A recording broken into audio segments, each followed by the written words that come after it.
તો આરોગ્ય કર્મચારીઓની હડતાળનો આજે 13મો દિવસ. હડતાળ કરતા કર્મચારીઓની સંખ્યામાં ઘટાડો. સરકારના કડક વલણના કારણે હડતાળ કરતા કર્મચારીઓની સંખ્યા ઘટી છે. કેટલાક કર્મચારીઓ પરત ફરજ પર હાજર થયા છે.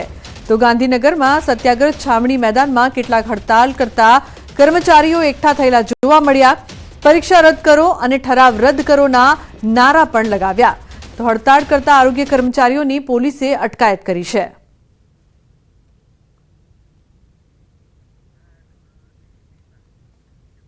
अन्य समाचार મહીસાગરથી આરોગ્ય વિભાગને શર્મસાર કરતી ઘટના. કડાણીની હેલ્થ કચેરીનો ચોંકાવનારો વિડીયો વાયરલ થયો છે.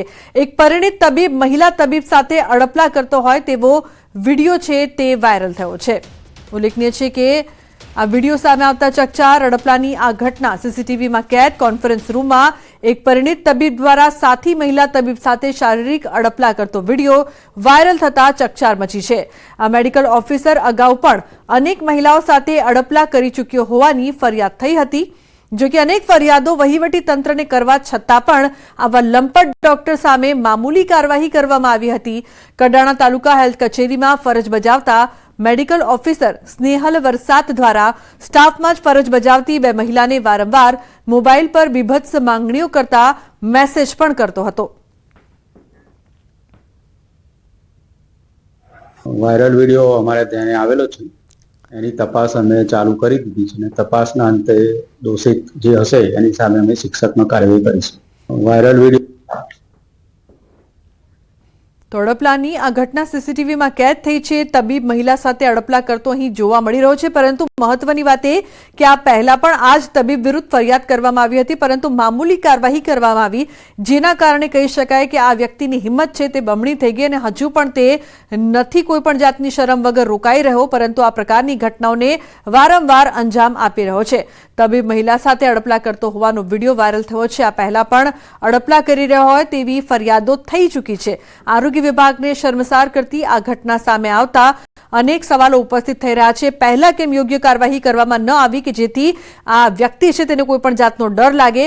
કારણ કે એટલી બધી કાર્યવાહી કરવામાં નથી આવી, તેથી ફરી એકવાર આ તબીબ મહિલા સાથે અડપલા કરતો ઝડપાયો છે. તો મહીસાગરની આ શર્મસાર કરતી ઘટના છે. કડાણાની હેલ્થ કચેરીનો આ ચોંકાવનારો વિડીયો વાયરલ થયો છે. એકવાર ફરી આ પ્રકારની ઘટના આ જ ડોક્ટર દ્વારા કરવામાં આવી છે. હવે જોવાનું એ રહ્યું કે તંત્ર હવે કોઈ કડક પગલાં લે છે કે પછી ફરી તેની હિંમત છે તે બમણી કરશે અને ફરી એકવાર આવી ઘટના સામે આવશે તે સવાલ. મિતેશ જોડાયા છે ફોનલાઈન પર વધુ માહિતી આપવા માટે. મિતેશ, અડપલા કરતો આ ડોક્ટરના પહેલા પણ આ ઘટના બની ચૂકી છે, શું વધુ અપડેટ?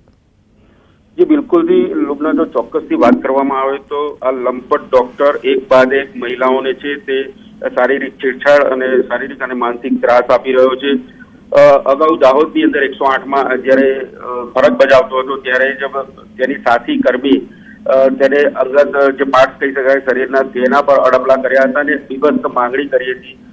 ત્યાંથી તેને નોકરીમાંથી પણ બરતરફ કરવામાં આવ્યો હતો, પરંતુ મહીસાગર જિલ્લામાં તેને ફરી નોકરી લીધી છે અને કડાણા બ્લોક હેલ્થ ઓફિસની અંદર મેડિકલ ઓફિસર તરીકે ફરજ બજાવે છે. ત્યારે સ્થાનિક સ્ટાફની જે સાથી કર્મી છે, બે મહિલાઓ છે, તેમને બીભત્સ મેસેજ કરી અને ખોટી માંગણીઓ કરી રહ્યો છે. જો કે મહિલાઓ દ્વારા પણ જિલ્લા કલેક્ટર, જિલ્લા વિકાસ અધિકારી અને જિલ્લા આરોગ્ય અધિકારીને લેખિતમાં રજૂઆત કરી છે.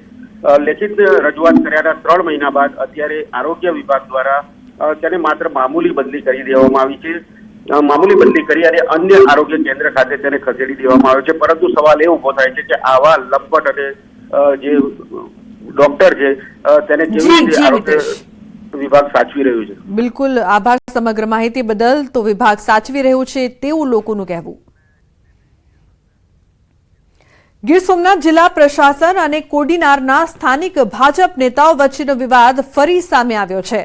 કોડીનાર સામૂહિક આરોગ્ય કેન્દ્ર પર લેબમાં ટીબી ચેક કરવાના નવા સાધનોનું લોકાર્પણ જિલ્લા વહીવટી તંત્ર કરે તે પહેલા જ કોડીનાર તાલુકા પંચાયત પ્રમુખ અને સ્થાનિક ભાજપના નેતાઓએ કરી નાખ્યું.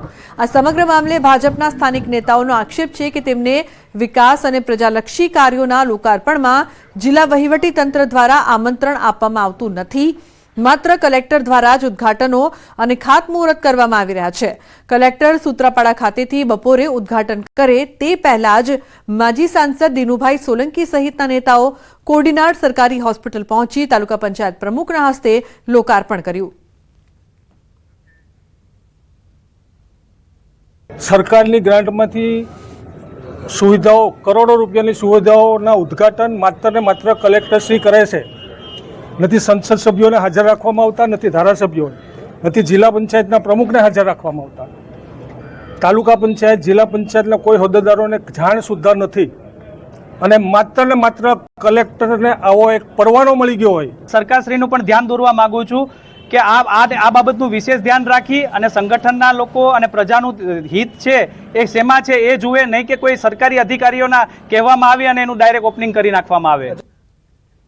તો પાટણના સિદ્ધપુરમાં મુલતાની ગેંગનું જાહેરમાં સરઘસ કાઢ્યું. ભેંસોની ચોરીના ગુનાના આરોપીનું ઘટના સ્થળે રિકન્સ્ટ્રક્શન કરવામાં આવ્યું. સિદ્ધપુરના ઝાંપલીપોળમાં આરોપીનું રિકન્સ્ટ્રક્શન કરાયું. મુલતાની ગેંગની અનેક પશુઓની ચોરીના ગુનામાં સંડોવણી હતી. પશુ ચોરી કરનાર 10 આરોપીઓનું સરઘસ કાઢવામાં આવ્યું. રાજસ્થાન સહિત રાજ્યના અનેક જિલ્લાઓમાં પશુ ચોરીને અંજામ આપતી હતી.